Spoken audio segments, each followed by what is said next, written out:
The broadcast is now starting. All attendees are in listen-only mode. Hello, and this is Jennifer Schaus. Welcome to our government contracting webinar series, summer of 2017. We're joined today by David Huff, who's going to speak and present on identifying and qualifying pipeline opportunities, which is an important part of your government contracting practice. This concludes our second week, but we're going to go for a full 7 weeks and possibly 8, providing a government contracting webinar every day of the week, starting at noon and wrapping up on or before 12:30. So these are short and sweet. They're all listed on our website under the webinar tab. If you want to stay abreast of our additional webinars and government contracting events and seminars, you can sign up for our newsletter on our website under the Contact Us, or just check our website for the events section. A little bit about us, very briefly, based in downtown Washington, D.C., and providing various services for contractors, ranging from market analysis reports, capability statements, proposal writing, 8A certification, GSA schedule services, and so forth. Again, the website's listed there. Brief background on myself as it relates to government contracting is on this slide. But more importantly, I'd rather use our time wisely and dig into the presentation, learn a little bit more about David and OSD Global Solutions, and talk about the pipeline. So David, thanks so much for taking time out today and sharing your knowledge and expertise, and I'll give the floor over to you.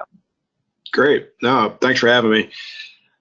Thank you for everybody who is here listening. My name is David Huff. I'm the Director of Business Development at OSD Global Solutions. We're a full lifecycle business development consulting firm located in Rockville, Maryland, and we provide business development, managed pipelines, capture management, and proposal management type services to our clients. I began my career in the United States Army with the 82nd Airborne Division. I was an infantryman. I have 2 deployments to Afghanistan and 12 years military and government experience. I have a bachelor's in business administration from the George Washington University, and it was I just kind of fell into government contracting because I already spoke the language and was able to write. So I jumped into proposals early on in my career and kind of worked myself up and learned all about the business development profession at my time here at OST. I teach at our Bid and Proposal Academy, where we have 18 public courses in business development, capture, and proposals. And we have our Business Development Center of Excellence here in Rockville. So we support 18 out of the 20 federal government contractors, and we've won over $21 billion for our clients since 2005. And that doesn't include IDIQ vehicles, so this is actual funded work. We support a multitude of small, medium, and large business clients, and our proprietary set of lean business development processes are based on industry best practices, our own internal lessons learned, and what the top government contractors do in this space. So our website was there. You can visit that to learn more about us and sign up for our newsletter if you'd like. But let's get into the actual meat of the conversation, the presentation today, because there's quite a bit to go after. These slides come from our blueprint, which is our premier self-study course that we sell on our website. It has 11 modules that cover the full life cycle of business development, including development proposals. So we define the business development life cycle in these 9 steps here, and the focusing on pipeline is really the fuel that runs your engine for your company, and it's the way to grow strategically in the government and be able to say no to opportunities that come along that look good and look promising and really distract from what you're trying to do, which is grow your company. So we're going to talk about finding the right opportunities, determining whether they're the right fit, sifting through them, and selecting the ones that you can win.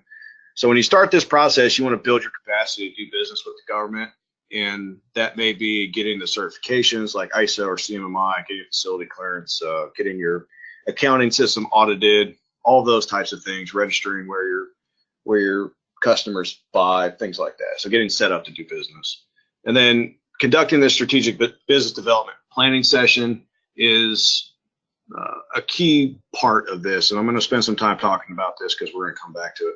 The outcome here is that we want to develop an ideal opportunity profile.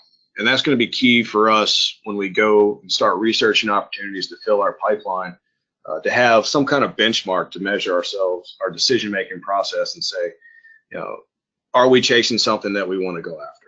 Is it the right agency? Is it a size of a contract that we can win? Is it within our wheelhouse in terms of our capabilities? Do we have the past performance to support it? And we're going to use that profile to qualify our opportunities when we get further down in the process. But for here, we want to talk about, you know, what agencies are we going to target? How do they buy? What do they buy? How much of it do they buy? And there's a lot of market research that goes into this to determine, you know, what vehicles they purchase it off of, which offices purchase your services, and things like that. So that's kind of a feedback loop there. When we have enough information and we finish this process, we want to stand up our marketing effort to the federal government partners. We're not going to go into that too much. We're really going to focus on step 5 here, which is build and manage the opportunities pipeline, and then qualifying each individual opportunity, and at the tactical level, then conducting capture and prepare for the proposal. And a really important side note here is that your operations people on site at the government need to be feeding your pipeline. They're the ones that are sitting next to the government. They hear the hopes, they hear the fears, they hear the biases every day. And they should be communicating with the capture managers and the business developers to say, hey, I think that this is maybe an opportunity for us to get in here and create a contract or create a requirement that doesn't exist already. So training your workforce to be your sales force is key to kind of round out this whole process. So if you want to click on the next slide, Jennifer, some of them are automated there. Yeah. So let's get into it. So if you just want to click through the next, the words that pop up here so that they can see it. The pipeline is the backbone of your company's growth. Like I said earlier, it's the fuel that drives your growth. And if you don't touch your pipeline every day, you're not refilling your pipeline consistently, then you're going to run out of gas, and pipelines get stale, they get old, and they become less useful the less you do with it. But this strategic business development planning process and developing this ideal opportunity is going to spell out where the growth is going to come from. It's going to tell you where you're going to focus your efforts for your limited bid and proposal budget, because all of these things cost money to do, time and effort, and we need to spend our money wisely where we have the highest probability of winning. So this pipeline, or this funnel here on the right-hand side, has what we would call gate reviews and the different qualifications. And I'm not going to go through gate reviews, but this is essentially what it looks like. And we're going to stop at the opportunity qualification, the interest, no interest decision. That is generally called gate 1, which is qualified, not qualified. That's not on the slide here, but that's where we're going to stop for today's presentation. Is going to be these first 2 lines here. But at every single one of these lines, the point of this qualification process is to get opportunities out of the pipeline. Stop pursuing ones that don't have a high probability of winning. Stop pursuing ones where your capture team, your business developers are not making progress on. Spend your money wisely and on the opportunities that have a high probability of winning, or the opportunities that you can increase the probability of winning through your actions through capture. We want to ensure that the opportunities are real. We're going to talk about that. We want to rank them in order of priority. We're going to talk about that too. And then we have to clean, update, and edit our pipeline regularly to ensure it's not a pipe dream. And we got to do these weekly meetings to keep the pipeline as a priority for the company. So that, and I know that they're painful and they're horrible and they're so boring, but people need to get together, your capture managers, your business developers, your portfolio managers, whatever you call them, your VP of sales.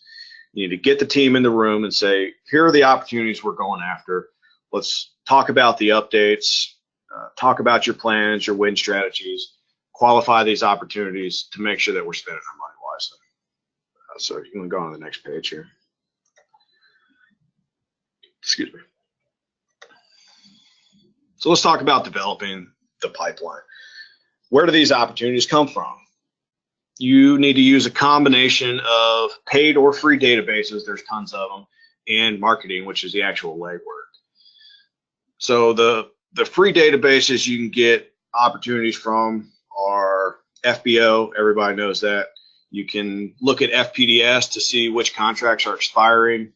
You could look at usaspending.gov for your total market analysis.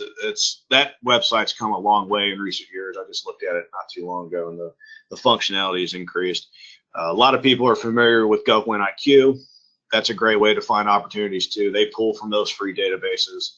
Bloomberg Government's another one. Govini's another one, and there's a whole bunch of other paid services that will forward you opportunities based on your profile.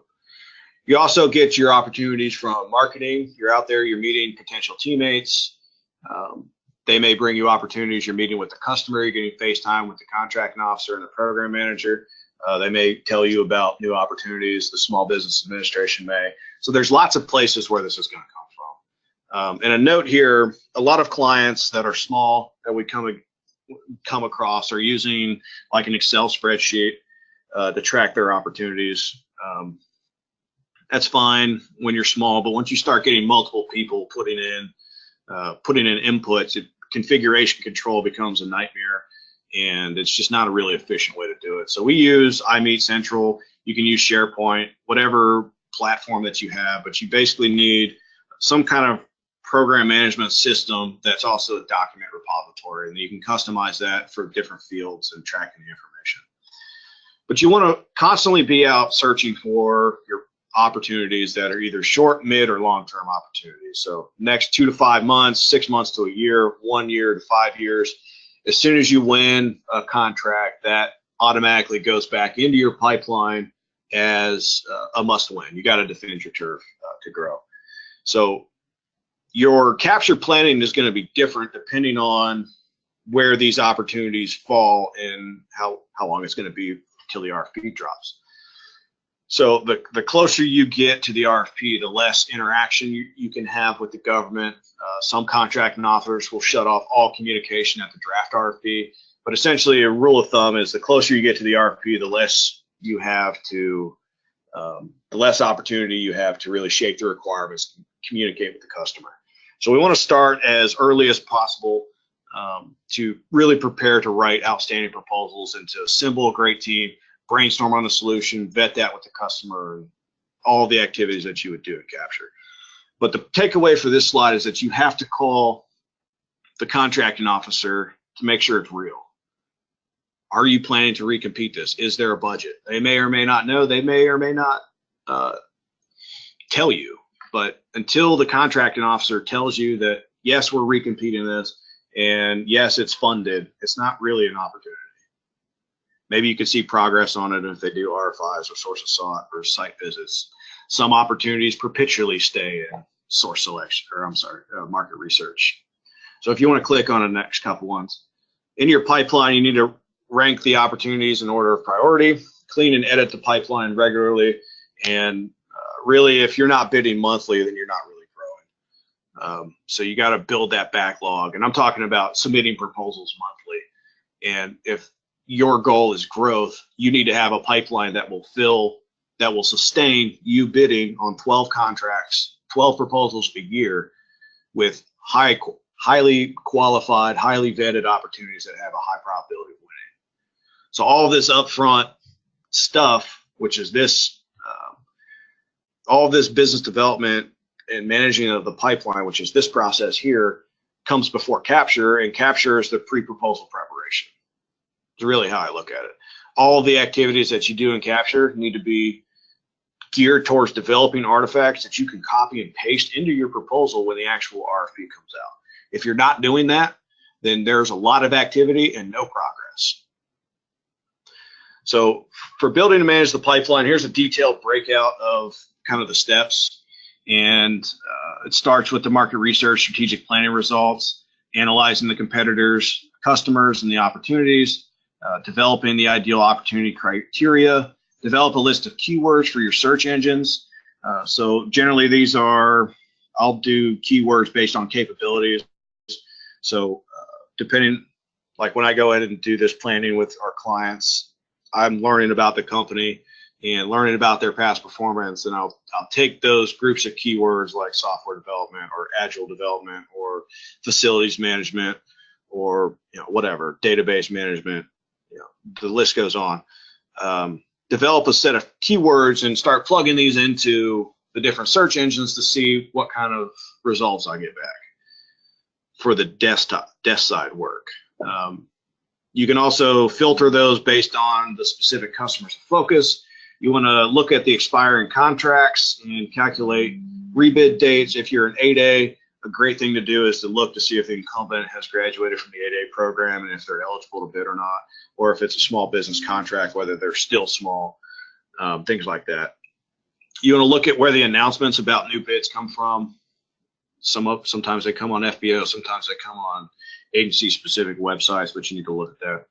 ID the appropriate vehicles that you need to be on. So I call them IDVs, indefinite delivery vehicles. Those include IDIQs, GWACs, BPAs, the whole gamut. The government has roughly about 2,000 of them, and some of them are single awards, some of them are huge, like the GSA ones that they do. DoD has some huge ones too. But as we get these targets in, we need to start putting these into the pipeline. We need to validate all of the opportunities with the government context. So if it's an IDV, we need to research, okay, when is the next on-ramp expected? Or when is the next time we can get on this vehicle? That goes into your pipeline. I'm having network difficulties here. Can you go back, Jennifer? There we go.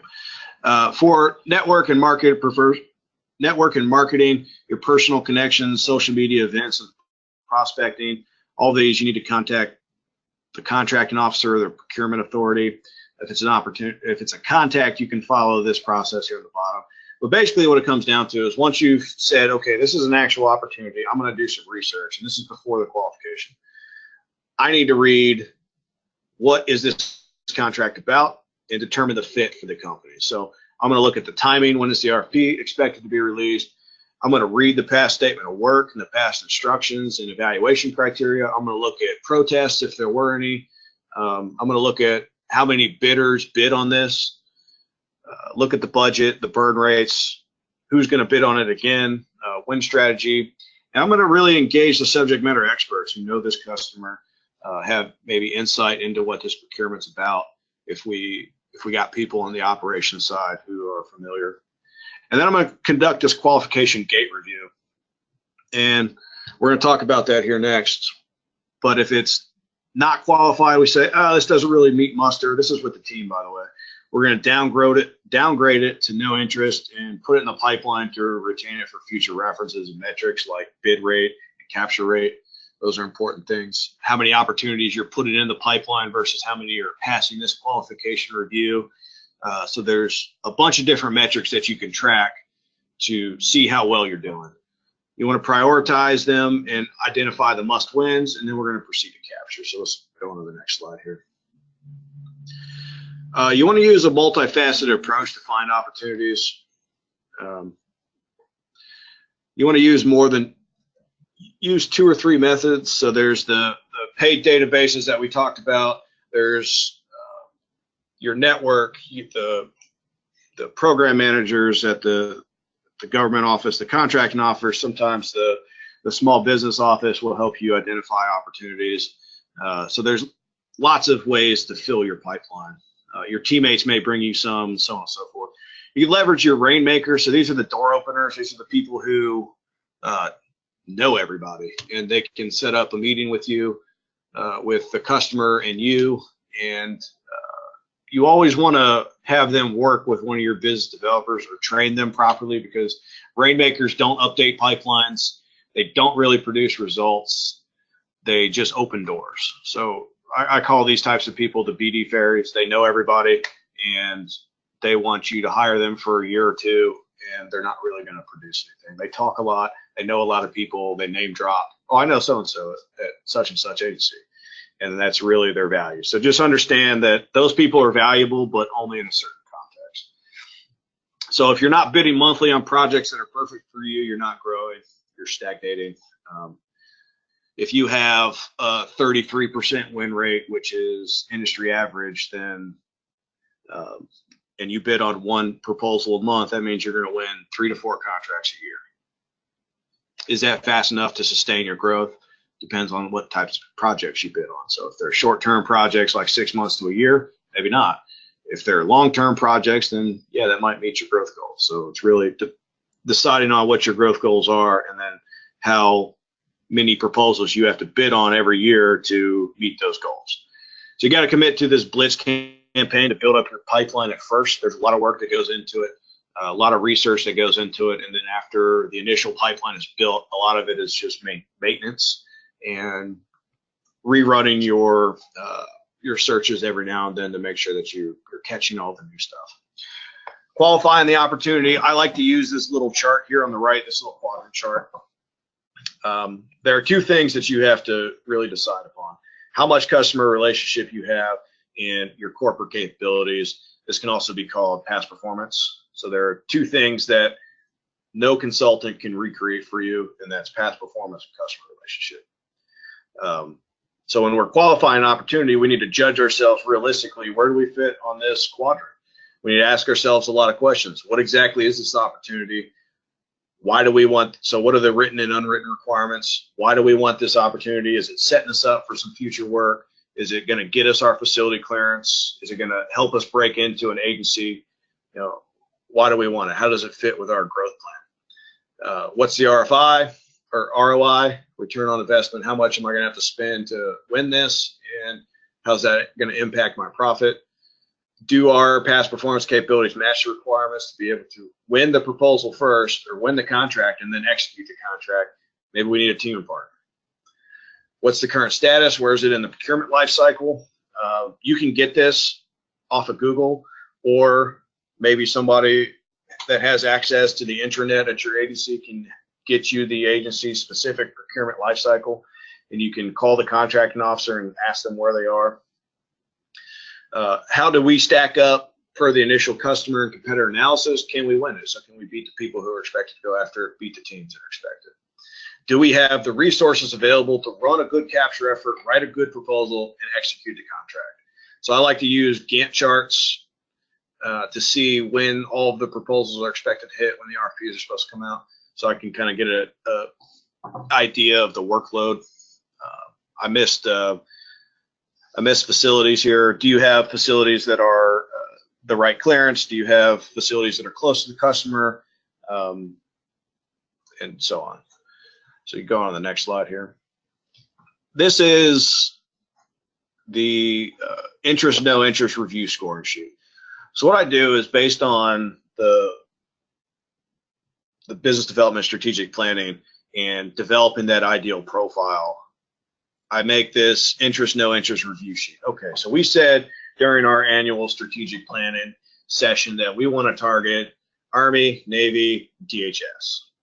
So one of the checklists I'm going to have on the interest, no interest review sheet is this opportunity from Army, Navy, DHS, right? And maybe we can get more specific if we're going deep into DHS. Maybe it's Coast Guard or ICE or whatever, right? So we want to list out these things, and want to ask our business developers, who's ever doing the research, who's ever doing the capture on this, depending on how you set up and what kind of resources you have to use, is this a real opportunity? So have you called the contracting officer?